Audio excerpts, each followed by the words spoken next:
De roep om een grootschalig bloedonderzoek naar PFAS wordt steeds luider. En we hebben wel onderzocht naar hoe dat het gaat met de vissen en met de voedselveiligheid. Maar wat is nou het effect geweest op de mensen? En zeker ook de mensen die hier in de Westerschelde gemeente wonen.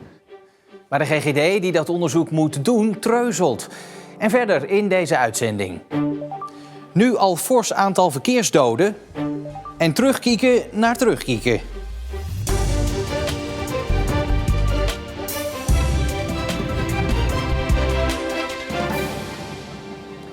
Goedenavond. De GGD wil nog wachten met een groot bevolkingsonderzoek naar PFAS in het bloed van Zeeuwen die bij de Westerschelde wonen. Ze willen eerst ander onderzoek afwachten. En dat is onbegrijpelijk, vinden raadsleden. PFAS kunnen kanker veroorzaken en het immuunsysteem aantasten. De 3M-fabriek bij Antwerpen loosde jarenlang PFAS op de Schelde. Uit bloedonderzoek van omwonenden van die fabriek bleek dat zij gevaarlijk hoge hoeveelheden PFAS in hun bloed hebben. Partijen in de gemeenteraden van Borselen, Hulst, Capelle, Rijmerswaal en Sluis willen weten of datzelfde geldt voor inwoners van hun gemeente. Wetenschappers die doen al jarenlang onderzoek. Er is bewezen dat de concentraties heel hoog zijn. Het is heel moeilijk te bewijzen waar verschillende kankersoorten vandaan komen. Verhoogd cholesterolgehalte, heel moeilijk te bewijzen. Inwoners die hebben het recht om zo spoedig mogelijk te weten wat er aan de hand is. En we hebben wel onderzocht naar hoe dat het gaat met de vissen en met de voedselveiligheid. Maar wat is nou het effect geweest op de mensen? En zeker ook de mensen die hier in de Westerschelde gemeente wonen. Wat staat er voor hun te wachten? Daar gaat het eigenlijk om. Niet alleen de raadsleden willen zo snel mogelijk een groot onderzoek naar de gevolgen voor omwonenden van de Westerschelde. Ook inwoners willen weten wat er aan de hand is. Omdat meten is weten. En zolang we niet meten of er werkelijk PFAS in ons bloed zit, is het en blijft het gissen. Maar je weet niet dat je het binnenkrijgt, maar het komt wel. En dat geldt niet alleen voor mensen, maar ook voor onze dieren die hier lopen te grazen in de wei. Dus ik vind dat er heel snel dat er inderdaad iets moet gebeuren. Ja. We weten nu dat er een probleem is, het is nu actueel en er moeten nu oplossingen gezocht worden. Maar we weten nu niet wat de gevolgen zijn voor de volksgezondheid, want dat is nog niet onderzocht. De GGD die heeft ons in de afgelopen jaren laten zien, in coronatijd, dat ze een lichaam zijn die staat voor de gezondheid van de mensen. En ik kan er niet mee weg dat je dan nog steeds een afwachtende houding inneemt. Je zou van een GGD die als missie heeft gezondheid en veiligheid voor al onze inwoners, dat staat bovenal.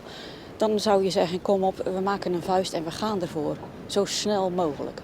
GGD Zeeland laat in een reactie weten dat zij de haast van inwoners en gemeenteraden voor een eventueel bevolkingsonderzoek snappen, maar dat zij niet van start kunnen gaan zonder de resultaten van het voedselveiligheidsonderzoek van het RIVM. Die resultaten zijn nodig om te bepalen of een bevolkingsonderzoek überhaupt zinvol is en hoe dat er dan uit moet komen te zien. Het algemeen bestuur van de GGD Zeeland moet uiteindelijk opdracht geven voor een bevolkingsonderzoek. In dat bestuur zitten wethouders van alle 13 Zeeuwse gemeenten. Dat bestuur heeft juist op 8 april besloten te wachten met een eventueel bevolkingsonderzoek tot de resultaten van het RIVM bekend zijn. Die resultaten komen eind deze maand. In de eerste 4 maanden van dit jaar zijn er in Zeeland al bijna net zoveel verkeersdoden gevallen als in heel vorig jaar. De teller staat dit jaar al op 9 dodelijke ongelukken en in heel vorig jaar vielen er 11 dodelijke slachtoffers in het Zeeuwse verkeer. Op onze site vind je een kaartje met de details over al die ongelukken.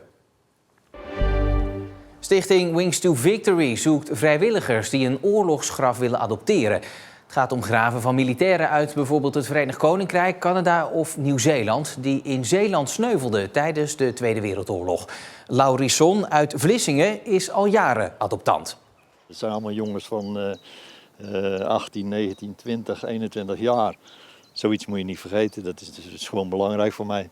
Veel mensen die een graf adopteren doen ook actief onderzoek naar hun gesneuvelde militairen. Zo heeft Laurisson al foto's gevonden van George White. Hij was piloot van een Spitfire. Dit is hij in het midden met 2 collega-vliegers. Het is natuurlijk wel aardig om een paar foto's van hem te hebben. Wie ook adoptant wil worden kan zich melden bij Wings to Victory. Ja! Mirjam Marijs werd vanmiddag verrast door medewerkers van bakkerij De Smulkamer in Goes met een geldbedrag voor Oekraïne. Mirjam werkt daar in West-Oekraïne in een kindertehuis en moest eind februari hals over kop weg. De Smulkamer wilde graag iets voor haar doen en ging koekjes bakken. Het bedrag werd zeer gewaardeerd. We zitten te denken aan voeding of hulpmiddelen voor de kinderen. Dus we kunnen daar echt wel iets goed mee doen, zeg maar, voor de kinderen. Mirjam mist de kinderen enorm en gaat binnenkort terug naar het kindertehuis. Het is in dat gebied nog steeds best rustig.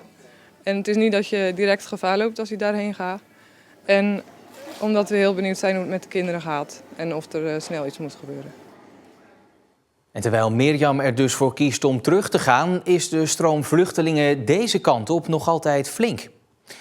Zo zijn de 29-jarige Valeria en haar 6-jarige zoontje Victor tijdens het begin van de oorlog gevlucht. En met alleen wat kleren belanden ze uiteindelijk in Goes. Zo vlak voor de Nederlandse bevrijdingsdag blikt Valeria terug, maar ook vooruit. То есть это было настолько страшно, что я вам не могу передать. Все паникуют и все кричат. И в этот момент нам кто-то объявляет, но я уже не помню, нам сказали это или это люди начали уже кричать, что идет попытка взрыва вокзала. И мы стоим на перроне вот так вот, здравствуйте. Valeria en haar zoontje Victor werden in maart opgevangen door Danielle in Goes. Daarvoor woonden ze vlakbij Kiev en leidden ze een rustig bestaan. Я работала. Было очень много планов. Очень много планов было. Я собирала деньги для того, чтобы купить новую квартиру. В один момент просто все у меня разрушилось. Ze besluit te vluchten en wil via het treinstation van Kiev reizen. Людей было очень много на перроне. Это я вам даже не могу передать какое количество. А я не могу, мы зажаты. Просто нас несла вот так толпа, ребенку отдавили руку. Много детей, которые просто вырывались у мамы из рук, и люди по ним шли. Het lukt Valeria en Victor om toch bij hun trein te komen. Проводник. Я к нему подбежала, и он меня как схватил вот так вот. Я Виктора, и в общем, и мы чудом оказались в вагоне. Maar de trein gaat nog niet rijden. Была попытка взрыва вокзала, поэтому мы не могли отправиться, пока не будет отбоя воздушной тревоги. Полное отчаяние, абсолютное отчаяние и маленькая надежда на то, что мы все-таки спасемся, что этот поезд уедет. Na 2 lange, bange uren mag de trein vertrekken. И вы не представляете, какое это было счастье. Вот правда. Na een treinreis die eindigt bij de grens met Slowakije, stapt ze over in een busje. Daarmee gaat ze op weg naar Praag, als ze contact krijgt met Danielle. Парень, который вез меня в Прагу, он живет в Нидерландах. Да, я ему сказала, что мне нужно в Нидерланды. Он говорит, хорошо, тогда мы в Прагу не заезжаем, сразу в Нидерланды. Я говорю, да. Die eerste ontmoeting met Danielle zal ze niet snel vergeten. Я помню, вышла очень хорошая женщина. Крепко-крепко обняла нас. И с того момента мы очень дружно жили здесь. De afgelopen maand hebben Valeria en Victor hun draai gevonden in Goes. Inmiddels wonen ze in de Marnixflat in de stad. Gaat Victor naar school en heeft Valeria werk. Aan terugkeren naar Oekraïne denkt Valeria niet. Сложно сказать про будущее в Украине. Вернее, срок, когда оно будет, это будущее в Украине. Потому что там нету ничего сейчас. Возвращаться людям некуда. Нету школ, нету садиков, нету работ, нету жилья у кого-то. Aanstaande donderdag is het in Nederland Bevrijdingsdag. En vrijheid heeft voor Valeria heel veel betekenis gekregen. Раньше я не задумывалась об этом, потому что каждый человек был свободен, выбирал свою жизнь так, как он хотел. Мы жили, даже на что-то жаловались, что-то нам не нравилось. Но сейчас я понимаю, что свобода и жизнь – это самое дорогое, что у тебя есть. Свобода – это очень прекрасное чувство человека, безусловно, очень прекрасное. И это чувство, которое нужно помнить и ценить всю жизнь свою.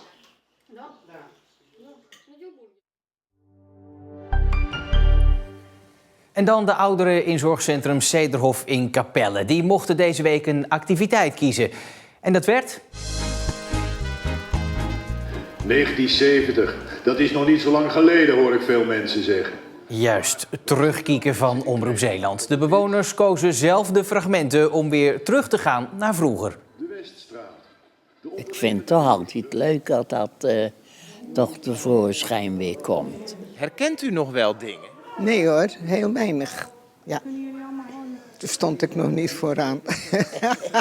We hebben gisteren al een ochtendje gedraaid en ze waren allemaal erg enthousiast. Ik denk dat het eind van de week helemaal vol zit hier zo. Hij brengt een lezing met dia's over het kerkenwerk in verre landen.